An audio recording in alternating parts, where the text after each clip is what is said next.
Hey guys, welcome back to my YouTube channel. ಎಲ್ಲರೂ ಹೇಗಿದ್ದೀರಾ? ಚೆನ್ನಾಗಿದ್ದೀರಾ? ನಾನು ಚೆನ್ನಾಗಿದ್ದೀನಿ. ನೀವೆಲ್ಲ ಸೂಪರ್ ಆಗಿದ್ದೀರಾ ಅಂತ ಭಾವಿಸ್ತಾ ಇವತ್ತಿನ ಮಿನಿ ವ್ಲಾಗ್ಗೆ ವೆಲ್ಕಮ್ ಮಾಡ್ತಾ ಆ್ಯಂಡ್ ತಮ್ಮನೇಲಿ ನೋಡಿ ನಿಮಗೆ ಗೊತ್ತಾಗಿರುತ್ತೆ. ಸೊ ಎಸ್, ಹೌದು, ವಿಕ್ಕಿ ಅವ್ರ ಅಕ್ಕ ಬಂದಿದ್ದು ಆಸ್ಟ್ರೇಲಿಯಾದಿಂದ. ಆವಾಗ ವ್ಲಾಗ್ ಮಾಡಿದ್ದೆ. ಅತ್ತೆ ಮಾವನು ಕೂಡ ಅವಳ ಜೊತೆಗೆ ಬಂದಿದ್ದರು. ಆ್ಯಂಡ್ ಇವಾಗ ಆಫ್ಟರ್ ಒಂದು 6 ಮಂತ್ಸ್ ಆದಮೇಲೆ ಅಕ್ಕ ಹೊರಡ್ತಾ ಇದ್ಲು. ತುಂಬ ವೀಡಿಯೋನ ಮಾಡ್ಕೊಳ್ಳೋಕೆ ಆಗಲಿಲ್ಲ ನನಗೆ. ಸೊ ಅದಕ್ಕೋಸ್ಕರ ಕೆಲವೊಂದು ಕ್ಲಿಪ್ಪಿಂಗನ್ನು ಅವಳನ್ನ ಏರ್ಪೋರ್ಟಿಗೆ ಬಿಡೋಕೆ ಹೋದಾಗ ತೊಗೊಂಡಿದ್ದೆ. ಕೆಲವೊಂದು ತುಂಬ ಕಡಿಮೆ ಕ್ಲಿಪ್ಪಿಂಗ್ಸ್ನ ತೊಗೊಂಡಿದ್ದೆ. ಸೊ ಮಿನಿ ಬ್ಲಾಗಾಗಿ ಹಾಕೋಣ ಅಂತ ಹೇಳಿಬಿಟ್ಟು ಹಾಕ್ತಾ ಇದ್ದೀನಿ, ನೆನಪಿಗೋಸ್ಕರನೂ ಕೂಡ. ಫ್ಯೂಚರಲ್ಲಿ ಒಂದಿನ ಪಾಪುನು, ಗಟ್ಟು ಪಾಪುನು ಕೂಡ ಅವನು ನೋಡಿದಾಗ ನೆನಪಿರುತ್ತೆ, ಚೆನ್ನಾಗಿರುತ್ತೆ ಆ್ಯಂಡ್ ನಮಗೂ ಕೂಡ ನೆನಪು ಚೆನ್ನಾಗಿ ಉಳಿಯುತ್ತೆ ಅಂತ ಹೇಳಿಬಿಟ್ಟು ನಾನು ವಿಡಿಯೋನ ಹಾಕ್ತಾ ಇದ್ದೀನಿ. ಯಾಕಂದರೆ ಅವ್ನು ಬಂದಾಗ ತುಂಬ ಚಿಕ್ಕೋನಿದ್ದ. ಸೊ ಹೋಗುವಾಗ ಸೊ ಆಲ್ಮೋಸ್ಟ್ 9 ಮಂತ್ ಬೇಬಿ ಇದ್ದ. ಸೊ ನೆನಪಿರುತ್ತೆ ಅಂತ ಹೇಳಿಬಿಟ್ಟು ವ್ಲಾಗ್ನ ಮಾಡ್ತಾಯಿದ್ದೀನಿ. ಸೊ ಈ ವಿಡಿಯೋ ಇಷ್ಟ ಆದರೆ ಲೈಕ್ ಮಾಡಿ, ಹಾಗೆ ನನ್ನ ಚಾನಲ್ನ ಸಬ್ಸ್ಕ್ರೈಬ್ ಮಾಡ್ಕೊಳ್ಳೋದನ್ನ ಮರಿಬೇಡಿ, ಓಕೆನಾ? ಸೊ ಆ್ಯಕ್ಚುಲಿ ಏನು ಅಂದ್ಕೊಂಡಿದ್ದೆ ಅಂದರೆ, ನಾನು ಬೇಡ ಫುಲ್ ವಿಡಿಯೋ ತೊಗೊಂಡಿಲ್ಲ, ಹಾಕೋದು ಬೇಡ ಅಂದ್ಕೊಂಡಿದ್ದೆ. ಬಟ್ ಇರಲಿ, ಪರವಾಗಿಲ್ಲ, ಮಿನಿ ವ್ಲಾಗ್ ಆದರೂ ಹಾಕೋಣ ಅಂತ ಹೇಳಿಬಿಟ್ಟು ಹಾಕ್ತಾಯಿದ್ದೀನಿ, ಓಕೆನಾ? ಸೊ ವಿಡಿಯೋ ಕಂಟಿನ್ಯೂ ಆಗಿ ನೋಡಿ.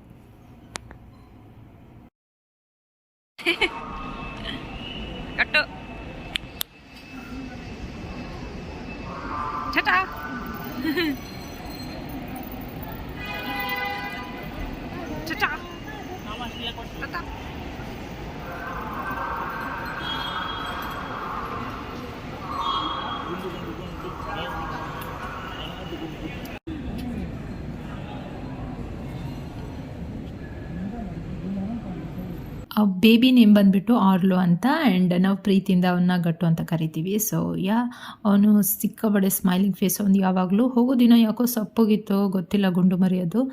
ಆ್ಯಂಡ್ ತುಂಬ ಬೇಜಾರಾಗಿತ್ತು ಕೂಡ. ಒಂದು 6 ತಿಂಗಳು ಜೊತೆಗಿದ್ದ. ಸೊ ಅದಾದಮೇಲೆ ಹೋಗಲೇಬೇಕಾಗಿತ್ತಲ್ಲ ಆಸ್ಟ್ರೇಲಿಯಾಕ್ಕೆ. ಸೊ ವಾಪಸ್ ಹೋದರು. ಆ್ಯಂಡ್ ನೋಡಬೇಕು ನೆಕ್ಸ್ಟ್ ಯಾವಾಗ ಬರ್ತಾರೆ ಅಂತ ಹೇಳಿ.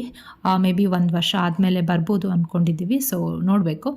ಆ್ಯಂಡ್ ಏರ್ಪೋರ್ಟು ಟರ್ಮಿನಲ್ 2ಗೆ ನಾನು ಬಂದಿದ್ದು ಫಸ್ಟ್ ಟೈಮು. ತುಂಬ ಚೆನ್ನಾಗಿದೆ ಹೇಳಬೇಕು ಅಂದರೆ ಟರ್ಮಿನಲ್ 2. ರಾತ್ರಿ ಟೈಮಲ್ಲೆಲ್ಲ ನೋಡೋಕೆ ಇನ್ನೂ ಚೆನ್ನಾಗಿ ಅನಿಸುತ್ತೆ. ನಾವು ಬೆಳಗ್ಗೆನೇ ಹೋಗಿದ್ದಲ್ಲ. ಸೊ ಬೆಳಗ್ಗೆ ಇತ್ತು ಅವ್ರದ್ದು ಫ್ಲೈಟ್ ಬಂದುಬಿಟ್ಟು. ಸೊ ಬೆಳಗ್ಗೆ 7 ಗಂಟೆ ಅಂದರೆ ನಾವು ಆಲ್ರೆಡಿ 8 ಗಂಟೆಗೆ ಎಲ್ಲ ನಾವು ಏರ್ಪೋರ್ಟಲ್ಲಿದ್ವಿ. ಆ್ಯಂಡ್ ಆವತ್ತಿನ ದಿನ ದರ್ಶನ್ ಸರ್ ನೋಡಿದ್ವಿ ನಾವು. ದರ್ಶನ್ ಸರ್ ಯಾವುದೋ ಎಲ್ಗೋ ಹೋಗ್ತಾ ಇದ್ರು ಅನಿಸುತ್ತೆ. ಸೊ ಅಲ್ಲಿ ನೋಡಿದ್ವಿ. ಬಟ್ ನಾನು ವಿಡಿಯೋ ಅಥವಾ ಫೋಟೋ ತೊಗೊಳ್ಳೋಣ ಅಂದ್ಕೊಂಡೆ, ದೂರದಿಂದನಾದರೂ ಅದು ಪರವಾಗಿಲ್ಲ ಅಂತ. ಬಟ್ ನನ್ನ ಕೈಯಲ್ಲಿ ಫೋನ್ ಇರಲಿಲ್ಲ, ಸೊ ತೊಗೊಳಕ್ಕಾಗಲಿಲ್ಲ.